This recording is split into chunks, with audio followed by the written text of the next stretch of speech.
Hey there, Galaxy fans. Switch to Sprint and get both an unlimited plan and the Samsung Galaxy S10 Plus included for just $35 per month per line for 5 lines. All you need is approved credit and an 18-month lease. No trade-in required. Visit a Sprint store, sprint.com, or call 800-SPRINT-1. S10 Plus 128 gigabytes after $26.67 per month credit. Apply within 2 bills. If canceled early, remaining balance due. Unlimited basic after $131.21. Pay $32 per month per line with autopay. Coverage and offer not available everywhere. Excludes taxes, fees, and roaming. Speed maximums use. Rules $30 activation fee and restrictions apply.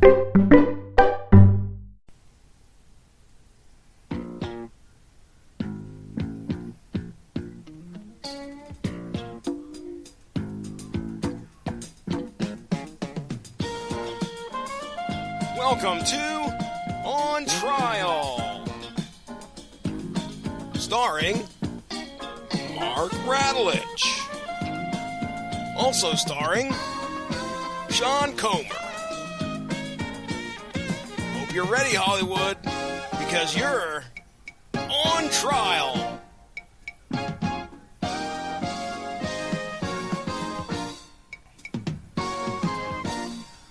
All rise. Court is now in session. The Honorable Judge Dredd presiding. He wasn't a real judge. This is On Trial right here on the Radulich Broadcasting Network, and I am your host, your defense attorney, as it were, for the evening, Mr. Mark Radulich.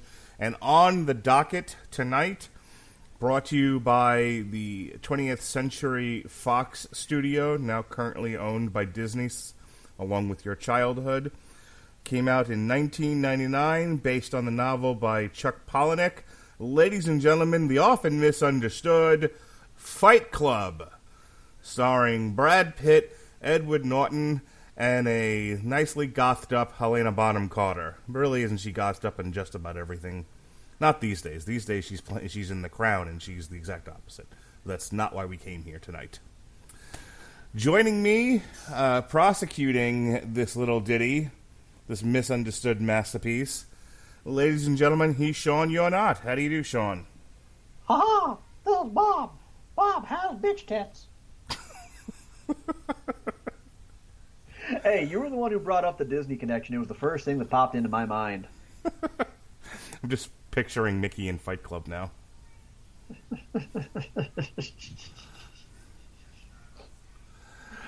Oh, we were a nation. We were an entire generation raised by women. Oh.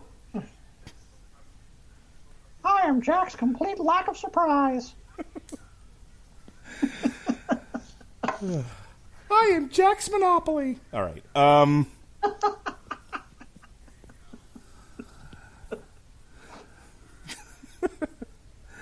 So, 1999. We were talking about this before the show started. This movie comes out, and it speaks to something which doesn't really blossom, I think, until I think it tapped a vein of something that was there, that was sort of ruminating underneath the skin of society, and then just gushered out in the 2016 election cycle. And I don't necessarily want to get political about it, but no. In this case, I think it's perfectly appropriate to, because I sometimes asked myself while thinking about this: is this movie just a product of its time? Is it something that could really kind of be seen by a younger generation the way you and I saw it? Mm-hmm. We caught it when it was new. I definitely think it was a canary in the coal mine. I think it was prescient. I think it unknowingly sort of pointed in the direction of where we were going, because Fight Club is not a celebration of masculinity so much as it is an indictment. But boy, did people not get that. Boy, did people not get that Brad Pitt's the villain in the movie, not the hero.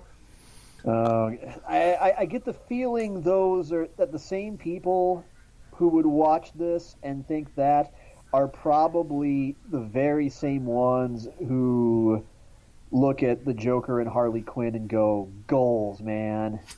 Relationship goals. I strive to be Joker and Harley. No. You're missing God. Never mind. God, no. I fucking hope not.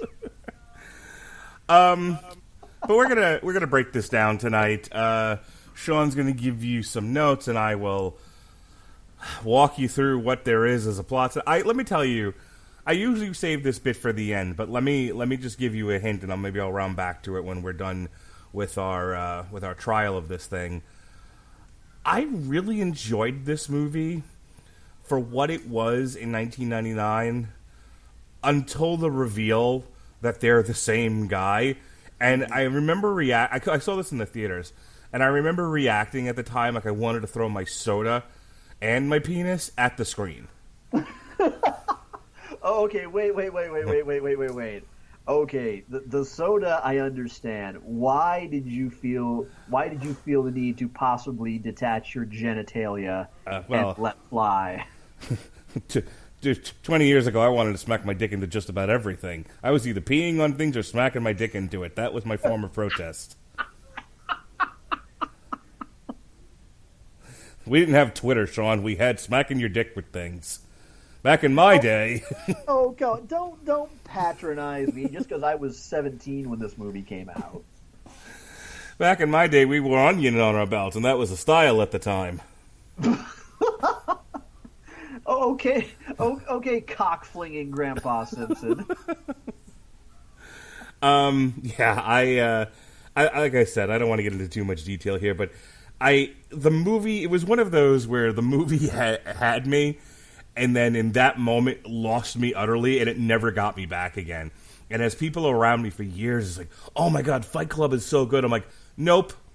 This movie stretches credulity to the point where I can no longer accept it for what it is. It's too stupid. And it was one of the many fights I would get into with people. You know, the Black Album isn't the worst album Metallica ever put out. Fight Club isn't the best movie ever made. You know, these were my 2000s, people. I don't look back fondly on them. Well, look, the Black Album is only the worst Metallica album ever made if you happen to exist in some alternate timeline where Saint Anger blissfully never happened. You said a mouthful there, Buster. All right. Hit me with those notes, Daddy-O. Well, you know, as beloved as this movie is in certain circles, you could almost call it a bomb at the time. Critically, it was polarizing. Every critic either loved it or hated it, with very little in between. Fox executives were not fans of it, and in fact, they had to completely revamp David Fincher's entire planned marketing campaign to try to sort of mitigate their expected losses. It kind of came in under the bar at the box office. It was considered both one of 1999's most talked about and controversial movies. The Guardian pegged it as you called it a canary in a coal mine, and you weren't that far off. They said it was an omen that the times they were a changin' in American politics. Although they did kind of praise it for being visually groundbreaking, which it was. It became massively successful as a DVD release and sort of earned a cult following that only grew in the years that followed. I won't argue with that. I actually owned the two disc, grand, throbbing, masculine fanboy erection, whatever it was, edition of the DVD. And it did contain some pretty sweet special features, including those nifty little interpolated vignettes that you had on some DVDs at the time, where if you clicked on a certain icon when it popped up to the screen, it would take you away to a little behind-the-scenes thing or a deleted footage, something like that. It really was pretty cool. And it was a pretty entertaining commentary track as well, which I'll maybe get to this a little bit later, either toward the end of the notes or when I get into my case, but it also includes one of my favorite stories of a change scene of all time. Like, nothing beats this, and I kind of have to grudgingly admire Fincher for it. What the fuck? you know what? As long as I brought it up, I might as well just do it now. The scene in question is the one in which Tyler is recounting to Jack, the unnamed, unreliable narrator, his evening of raucous humpity bumpity with Marla Singer, and utters the phrase, "I swear the shit that came out of this woman's mouth." Well, it turns out that the original line Marla was supposed to turn to Tyler and say was, "I want to have your abortion." Quick note, it's in Fight Club 2. It's in the comic. Oh, okay. But Yeah. but still, okay, he worked it into that one, Yep. but there is still a story to this. Yes. Let me keep going. So, Marla, in the original cut, was supposed to turn to Tyler and say, "I want to have your abortion." This movie was full of edgelord shit like that. And the executives begged Fincher to change the line. And he kept fighting him, and then finally he made a deal with him. He said, "Okay, I'll shoot another line, but under one condition. You have to use whatever it is I shoot." Oh, that No makes that questions line asked. so much I'm more not delicious now. No questions asked. I'm not redoing it. You have to use this line. They basically said, "Fine, just whatever will get you to change it." So, instead, we get, "I haven't been fucked like that since grade school." Executives then plead him to go back to "I want to have your abortion," and he says, "Nope." Deal's a deal. Perfect. Which, and my God, just I hate using the adjective cringy just because I think it's such a stupid turn of phrase. But there are just so much obnoxious, trying too hard to be cool dialogue in this goddamn movie. Of course, the thing you have to remember is this was Chuck Palahniuk, an openly gay man in 1996, writing a novel that he meant to be sort of his take on Rebel Without a Cause, or The Graduate, the story told in a microcosm of a generation that has done everything they've been told by the numbers and still been left disenfranchised, disaffected, and disillusioned with nothing. No sense of self, no identity of their own, and really no way to fight back and strike a blow of their own at everyone who led them down this path. This was what it was supposed to be. It's supposed to be an indictment of nihilism. That mine and Mark's generation, for fuck knows what reason, took it as a hymn of praise. Tyler Durden, instead of being the thing Palahniuk was trying to point to and say, "You see this? See this? Very bad thing. Don't be thing. See that thing? Don't be thing." And everybody else looked and said, "Do thing. Cool." May I just butt in just slightly here? Yeah, go ahead. That is because Tyler Durden suffers, for lack of a better word, from Baby Yoda syndrome. Okay.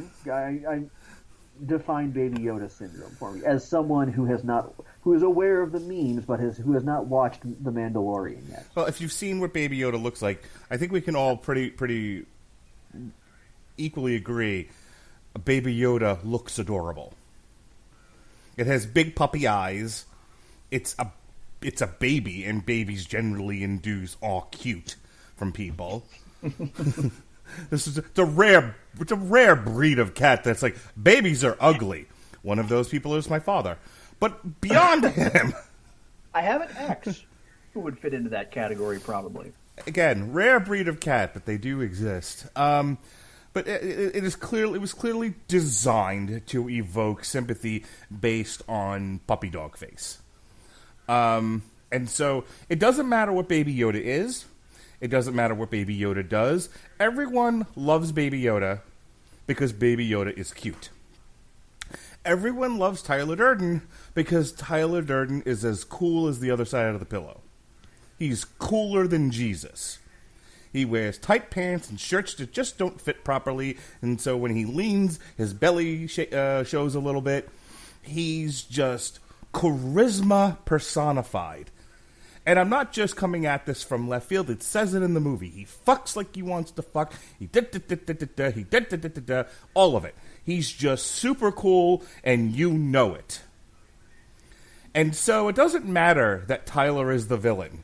It doesn't matter that Tyler's philosophies are empty and hollow and full of BS. It doesn't matter that if you take Tyler's philosophies to the nth level, you will undermine society in almost unforgivable and irretractable ways.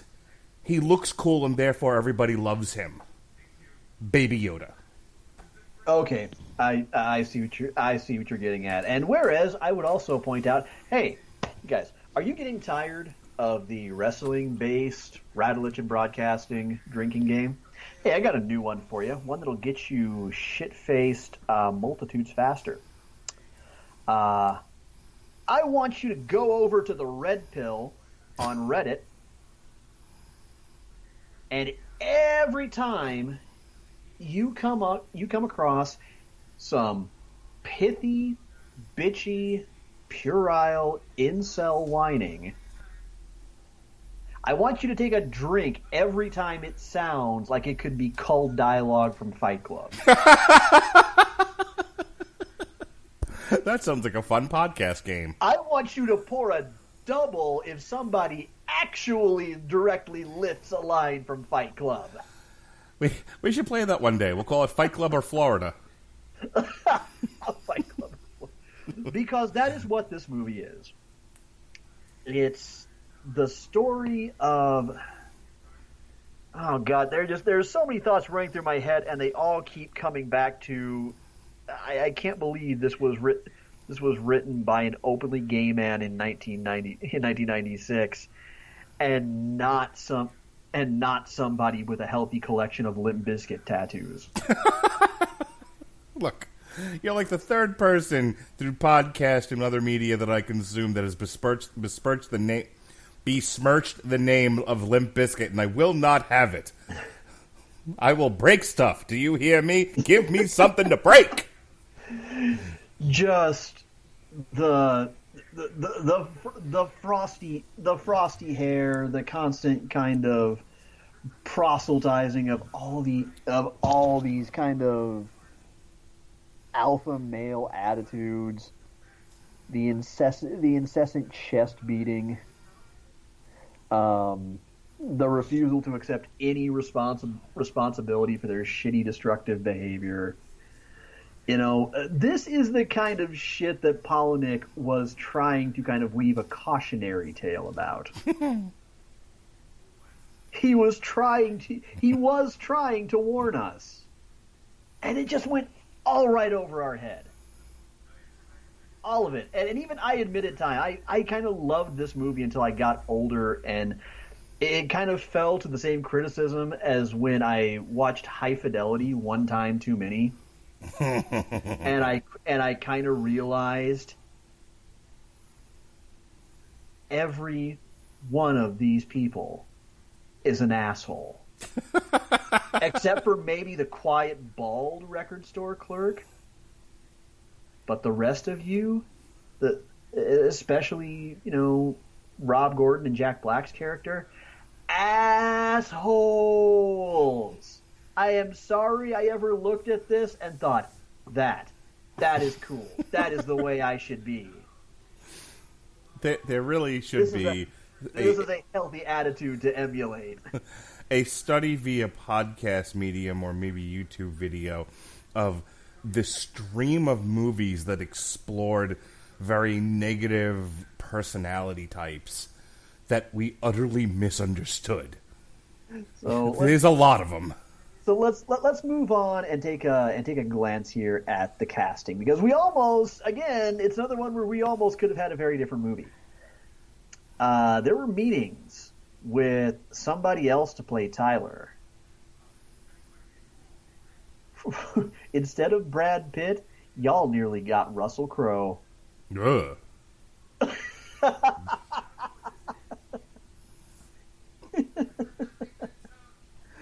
Oh, God.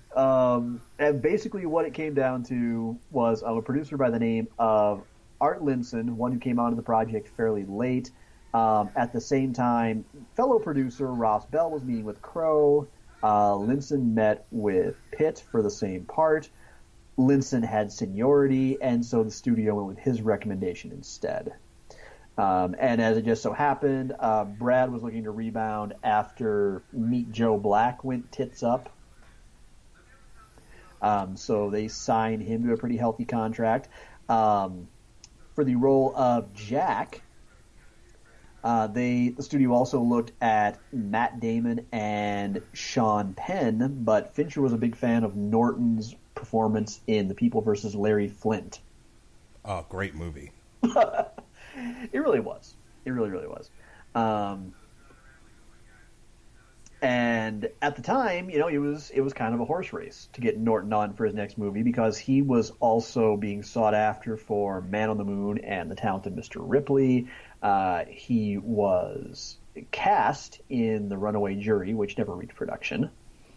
And ultimately, 20th Century Fox offered him $2.5 million for Fight Club, but he couldn't take it right away because he was still kind of into Paramount Pictures for a film under his current agreement. And what he did was he kind of worked around it by signing a deal to appear in a future Paramount movie for a lesser salary. Basically, he took a pay cut so that he could kind of briefly kind of renege his deal to go do Fight Club, and that led to, in 2003, Edward doing The Italian Job. And finally, we had some interesting potential alternates for Helena Bonham Carter as Marla. The studio wanted Reese Witherspoon. No. Yes. No, it's not that I don't believe you, but no. No wonder Fox got bought by Disney. Fincher felt she was too young. Among other things. Among other things. Could you imagine Reese Witherspoon in her Too fucking blonde! In her Sherwood Forest, whatever the fuck her name is in the Legally Blonde movies. Elle Woods? Yes. Could you imagine Elle Woods turning to Russell Crowe and saying, "I want to have your abortion"? Buh. Well, now I can't get it out of my head.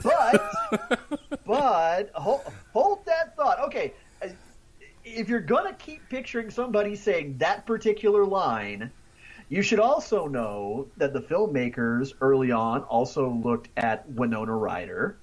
Okay. Courtney Love. Yeah. And who do you think Fincher's first choice for the part was? Well, considering we started with Reese Witherspoon, I'm going to go with Jennifer Aniston. Holy shit, you could not be much further off the mark. Okay. Janine Garofalo. Perfect. Actually, I could have seen any of those as Marla. Who balked at the film's sexual content. All right. But in the end, Fincher ended up giving the nod to Helena Bonham Carter because he liked her in the 1997 film The Wings of the Dove.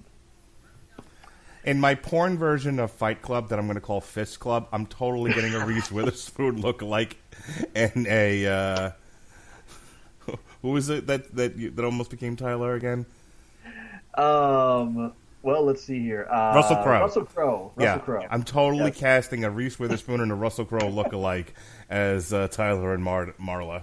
Hey, Melissa, for future reference, Mark has a thing for wanting to see Russell Crowe fist Reese Witherspoon. Or the other way around. It really doesn't matter. Why not be inclusive? He wants Maximus to turn Elle Woods into a hand puppet. And say, "Are you not entertained?"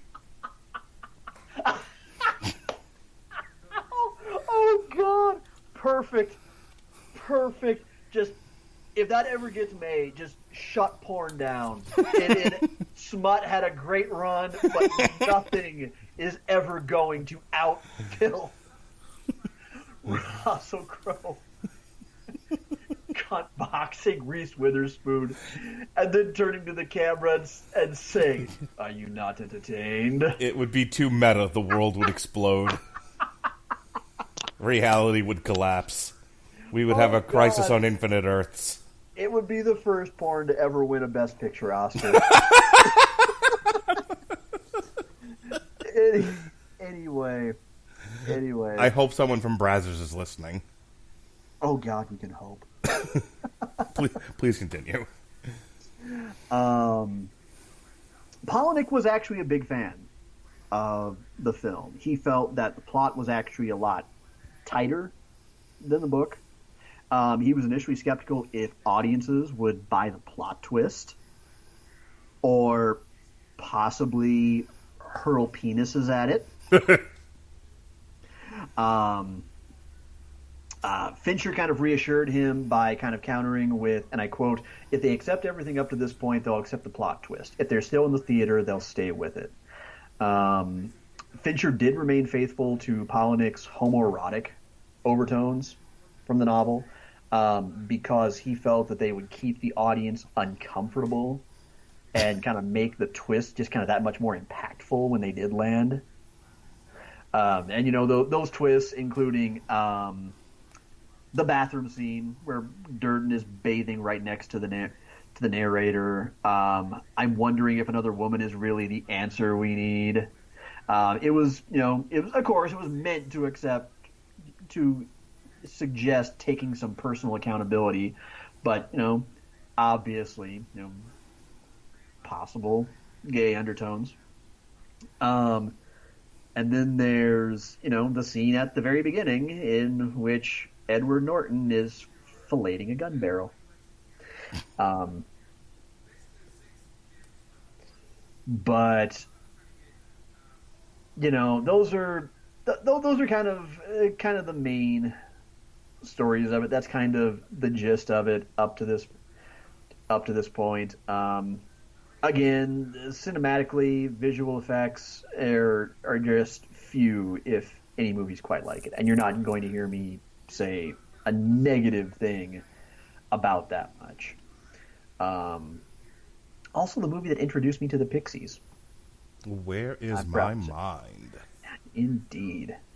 The only other thing that I would point out, it was originally intended to hit theaters in July 1999. Instead, it came out August 6th of 99, which, you know, the studio cited just how crowded the summer schedule was. Outsiders kind of bought into the idea that it was a conspiracy, that it would have been met badly, coming out so close to the Columbine High School massacre. Which, you got to admit, plausible. Let's kind of run down the critical reception real quick. As I said, completely polarizing. There were many who feared that it was going to incite copycat behavior. Some compared it to what happened in Britain almost 30 years prior when A Clockwork Orange came out. The Times said it touched a nerve in the male psyche that was debated in newspapers across the world. The filmmakers had called it an accurate portrayal of the men in the 90s. Critics called it irresponsible and appalling. And in fact, Australian critic Christopher Goodwin said it's shaping up to be the most contentious mainstream Hollywood meditation on violence since Stanley Kubrick's A Clockwork Orange. There it is again. Roger Ebert was kind of swayed a little bit. He initially called it visceral and hard-edged, but a thrill ride masquerading as philosophy. Which said promising first act, but followed it up with pandering to macho sensibilities and a third act he deemed trickery. Acknowledged the film was beloved by most, not by me. At the conference on world affairs, he was asked to make a shot-by-shot analysis of it, and he summarized it saying, "Seeing it over the course of a week, I admired its skill even more and its thought even less."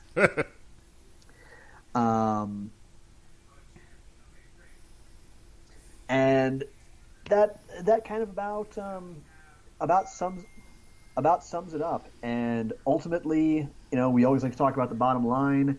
As we said, oof, it was not a raging success at the box office. $63 million budget, $100.9 million. So if you were to hear the buzz about it now, it did not do nearly as well as maybe some people might believe. Just to kind of run down the raw, dull numbers of the gross.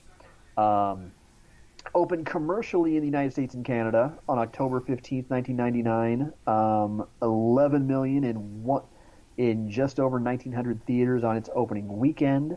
Won the box office, going up against, it was going up against The Story of Us and Double Jeopardy.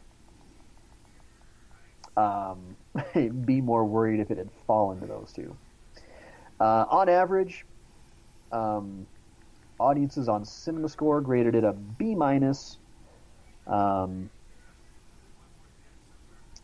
It was kind of argued at the time as the ultimate anti-date flick. Audiences were about 61% male, 39% female, 58% of audiences below the age of 21. Second weekend, it nosedove, 42.6% in revenue, bringing in only $6.3 million. Grossed only $37 million from its run in the United States and Canada, and another $100.9 million in theaters worldwide. So that earlier number was kind of inaccurate.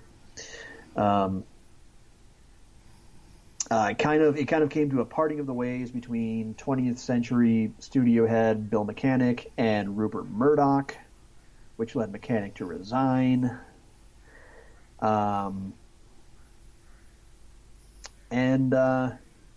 Yeah, I think that's about it. I think that's about it for the trivia track. It's got an interesting backstory, and again, you'll hear me say there are things about the movie that I certainly respect, but it's one where, again, I think the theme of my argument is going to be it gave its audience way, way too much credit. So we begin with Edward Norton's character, the narrator. We will call him the narrator, though, as Sean said, he does a lot of the I Am Jax, XYZ. In Fight Club 2, he's known as Sebastian, but that's neither here nor there. Anyway, the narrator, when we meet him, he has a gun in his mouth. He is being held by Tyler, and they are discussing how they got to this point. And so then the movie is told from the point of view of flashback from the narrator's point of view. He works as an insurance claim adjuster. He travels all over the United States examining the leftovers from car fires, etc., etc. He is a single white man living in a nicely IKEA-furnished condo. But what he also has is a seriously bad bout of insomnia. He cannot get to sleep.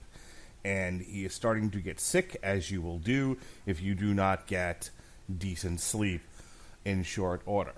So he finds himself at a testicular cancer support group, which is where he meets Meatloaf's character, who is Rob Ball Paulson, also known as Bitch Tits, but we'll find that out later.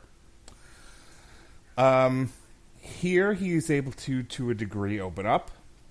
He is taken in by the group.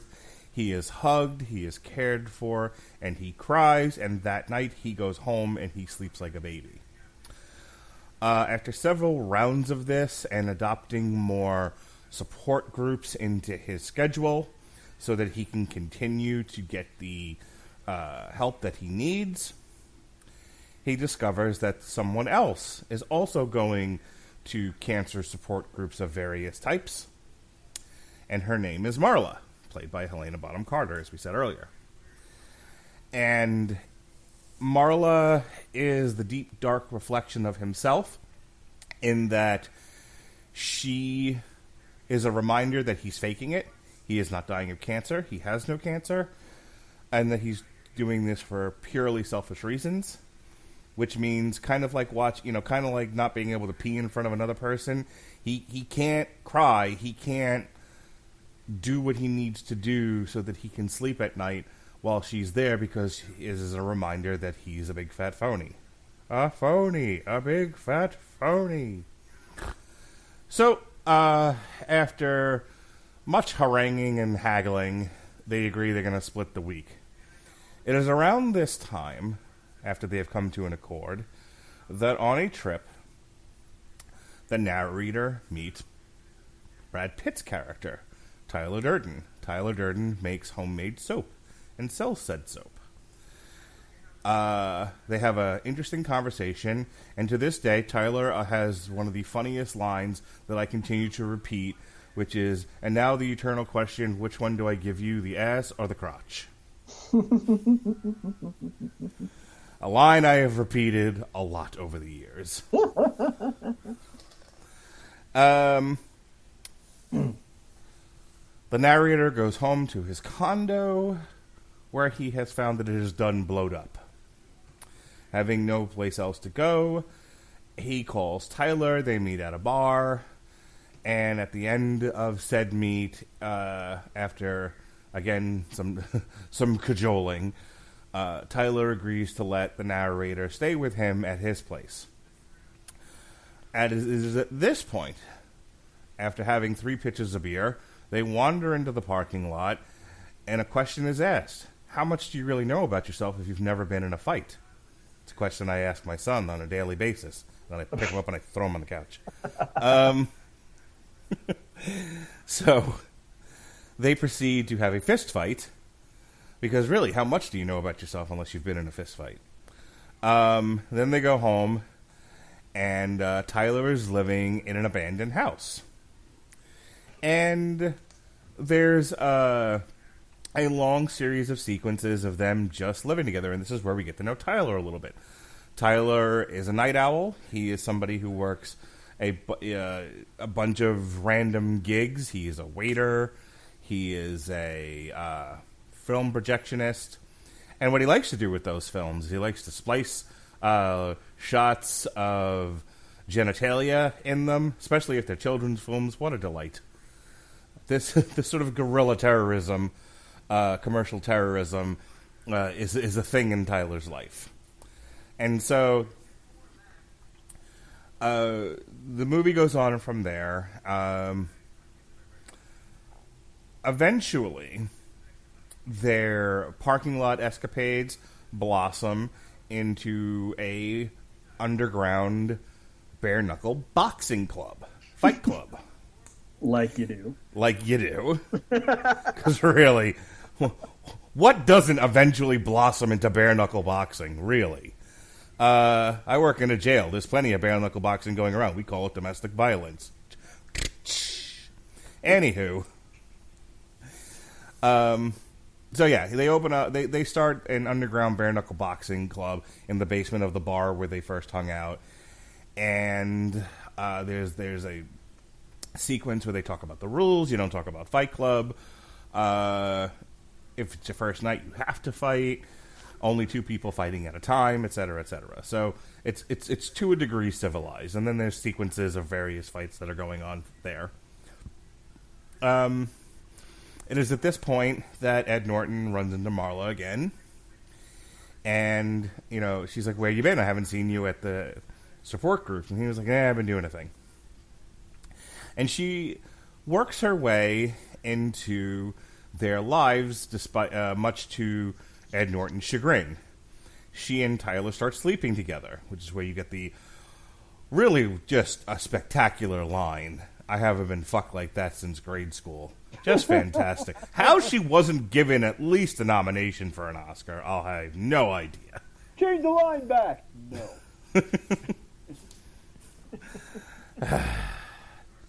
Really, was it any wonder Fox got bought by Disney? The company was run by monkeys fucking a football. Anywho, so from fight clubs and whatnot, we start to evolve into welcoming some of these ne'er-do-wells in this club into their home. There's sequences of guys just kind of being mentally tortured on their porch before finally being allowed into the house, that sort of thing. And this is where they start doing societal guerrilla terrorism pranks. Things like pick a fight with a guy in the street, or pee into someone's soup. Just different homework assignments is what they are called. This starts to go sideways when, in an accident while performing one of these, where they're supposed to blow up a piece of artwork and have it cascade into taking out a franchise coffee shop, a Starbucks type of thing, it ends up getting Meatloaf's character killed. And they do a great sequence here where they're like, we gotta hide the body. We don't want to get arrested or anything. And Ed Norton's like, hey, Jesus Christ, he's a human being. Don't you understand? This isn't about hiding evidence. We have to properly deal with this person who we got killed with our antics. And they utterly in a meta moment, whereas the audience misunderstands the movie, so do the actors misunderstand the plot, the characters rather. They say, yes, and in death we have a name, and his name is Robert Paulson, which gets repeated as this thing expands nationwide, which is hilarious to me. This is where we start to see that Ed Norton, the narrator, can't quite reconcile what's happening around him with his own whereabouts. And he starts going on a bit of a hunt for the truth. And he sees a bunch of plane tickets from various places. And so he goes to these places, and what he realizes is that in these moments where he's not conscious, in these blackouts that he's having, Tyler has been busy setting up fight clubs and terrorist organizations across the United States. During all of this also, there are incidents where Marla is around and things are okay, and suddenly he's just a giant dick to Marla, and Marla can't make heads or tails of what's going on with our narrator. We'll get to that in a moment. So, it all comes to a head with this plot to take out a series of skyscrapers. These skyscrapers are financial institutions, they are credit card data centers, and the object is to take everybody back to zero, put everybody on an even keel, because debt is the modern slavery. It is the chains of man, you see.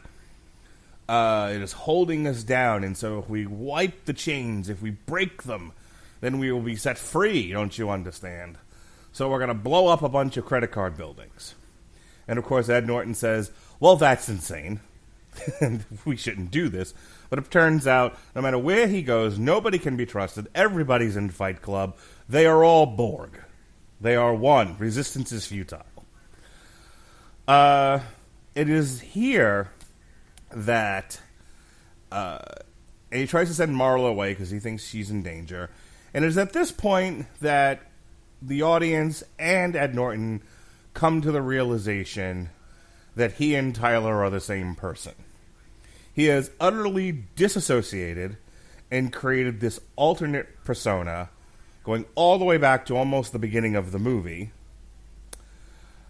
including the scene where he beats the shit out of himself in the scene with his boss, in the office of his boss, so that he can manipulate him into paying him to stay at home, which is my favorite scene of the entire movie. Anyway, so yes, the big reveal, Tyler and the narrator are the same person. He disassociated, created this alternate persona who is his just id gone wild, basically. It is all the things he wants to be and more projected into this other personality that has been taking over and doing all kinds of nefarious deeds. And so what does one do when your alternate personality takes over? You shoot it in the fucking head. That's what you do. And so he does. He shoots himself. Just enough to stay alive, but just enough also to kill the alternate personality, because that's how you treat schizophrenia. Bullet to the head. But it is too late. Too late for apologies, and too late to stop the nefarious deeds. And so 4 skyscrapers go kablooey as he and Marla hold hands and watch. Finn. Mercifully, Finn.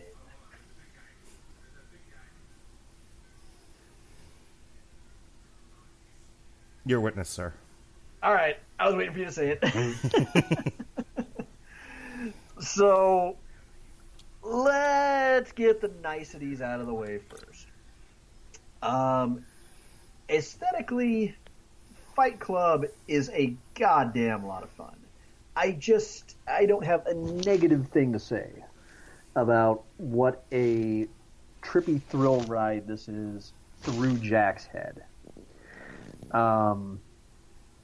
It's gorgeously shot. It's disorienting. It truly sets itself apart as being sometimes almost more graphic novel than film.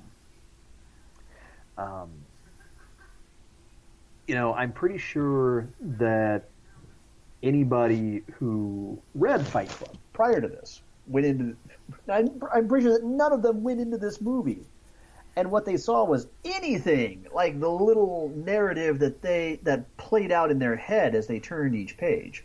So hats off for that.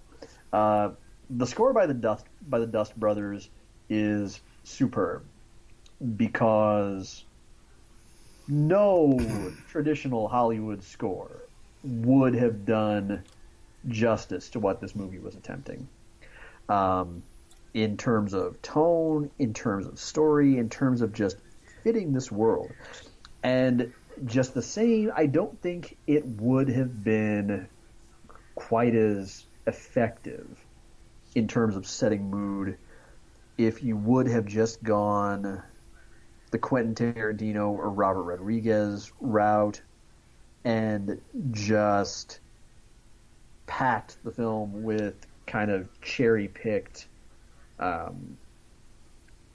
top 40 favorites from various eras, and kind of cool B-sides, stuff like that.